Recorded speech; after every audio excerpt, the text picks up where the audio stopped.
पत्रकारिता, मीडिया, शिक्षण और रोजगार विषय पर कविराव मोहन सिंह राष्ट्रीय व्याख्यान का आयोजन।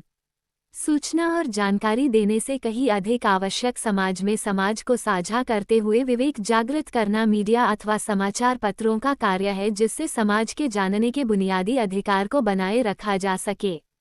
समय और परिस्थितियों के मद्देनज़र संचार के माध्यमों और उनकी प्रासंगिकता में भी बदलाव आया है, लेकिन इनके प्रभावों से कोई भी कालखंड अछूता नहीं रहा है। समाज से जुड़े मुद्दे और मसलों के कारणों और समाधानों पर कार्य करने, चेतना पैदा करने का दायित्व मीडिया पर रहा है। मीडिया को एक तरह से समाज का दर्पण कहा जा सकता है। देश की मीडिया ने स्वतंत्र अभिव्यक्ति से लेकर इमरजेंसी तक के समय को देखा है और राष्ट्र को दिशा देने का कार्य किया है। उक्त विचार शनिवार को जनार्दन राय नागर राजस्थान विद्यापीठ डीम्ड टू बी विवि की ओर से स्थापित कविराव मोहन सिंह पीठ की ओर से पत्रकारिता, मीडिया, शिक्षण और रोजगार विषय पर आयोजित राष्ट्रीय व्याख्यान में प्रख्यात लेखक और संपादक ओम थावनी ने बतौर मुख्य वक्ता कही।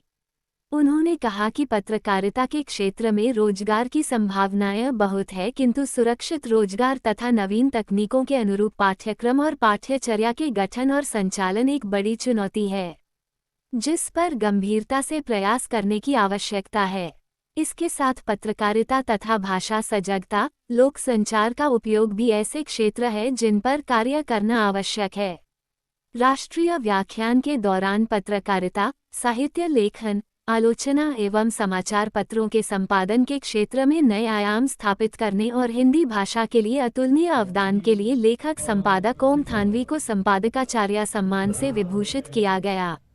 अध्यक्षता करते हुए कुलपति प्रोफेसर सारंग देवोत ने कहा कि परिवर्तनशील जगत में परिस्थितियां का अध्ययन करना, चिंतन मनन करते हुए समाचार देना, साथ ही देश की सांस्कृतिक साहित्यिक परंपराओं को संजोने के साथ आर्थिक राजनीतिक मानदंडों पर नजर रखने का कार्य मीडिया का है।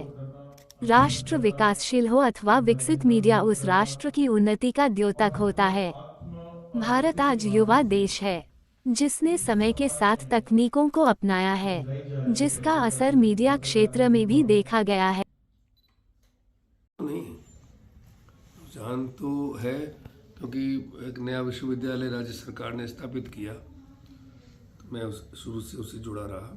उसमें हमने पाया कि उम्मीद से ज़्यादा लोग आए।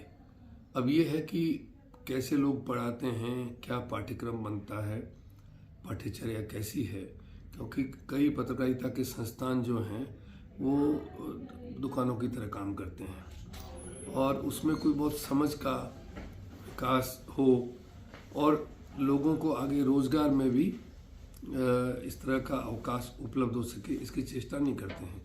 लेकिन इतने संस्थान बन रहे हैं और मीडिया संस्थान खुद पत्रकारिता की शिक्षा के लिए संस्थान खड़े कर रहे हैं। इसका मतलब यह है कि युवा लोग आना तो चाहते हैं और आ भी रहे हैं, ऐसा नहीं है। आप ये देखिए कि कोई दौर में हम जिन पत्रकारों को जानते थे तो मुट्ठी भर पत्रकार होते थे कि सभी पत्रकार हैं, लेकिन अब आप देखते हैं जितने एंकर हैं वो भी पत्रकार ही हैं एक अर्थ में, क्योंकि उनको आजकल खबरें लाने का काम भी सौंपा जाता है। आज हमारे राग कवि मोहन सिंह जी की राष्ट्रीय संगोष्ठी रखी गई है। विषय बहुत अच्छा है और सबसे बड़ी बात यह है कि आज हमारे बीच हमारे मुख्य वक्ता और मुख्य अतिथि के रूप में माननीय ओम थानी साहब पधारे हुए हैं। और जब थानी साहब का नाम लेते हैं तो पत्रकारिता एक तरह से पर्याय है। पत्रकारिता की बात के साथ साथ आपका एक अच्छा लेखन है, एक इतिहासकार हैं, साहित्यकार हैं, अच्छे चिंतक हैं, समीक्षक हैं और एक बेबाक टिप्पणी आप करते हैं। तो आज इस विषय पर कि पत्रकारिता, उसकी शिक्षण और रोजगार, विषय 3 हैं लेकिन तीनों इंटरलिंक हैं। जब पत्रकारिता की बात करते हैं तो जिस तरह से हम पत्रकारिता देख रहे हैं तो उसका एक शिक्षण होना भी ज़रूरी है और विशेष रूप से जिस तरह से आज जो तकनीकी आई हैं, जिस तरह से डिजिटलाइजेशन का ज़माना है, जिस तरह से आज मुझे लगता है कि प्रिंट मीडिया का एक समय के बाद उसका स्थान रिप्लेसमेंट जैसी स्थिति लगती है। तो आने वाला समय बड़ा चैलेंज है, लेकिन चूँकि लोकतंत्र के चौथा स्तंभ है और आज हम समाज की बात करते हैं हम आर्थिक विकास की बात करते हैं, हम सामाजिक विकास के साथ सांस्कृतिक विकास की बात करते हैं। इसको जिंदा रखने का जो काम है वो हमारे पत्रकारिता के माध्यम से संभव है। तो जब तक ये लोकतंत्र हैं, जब तक ये समाज, संस्कृति और मान्यता है, तो इन सभी को एक प्रहरी के रूप में जो काम करने वाला काम है वो पत्रकारिता के माध्यम से संभव है।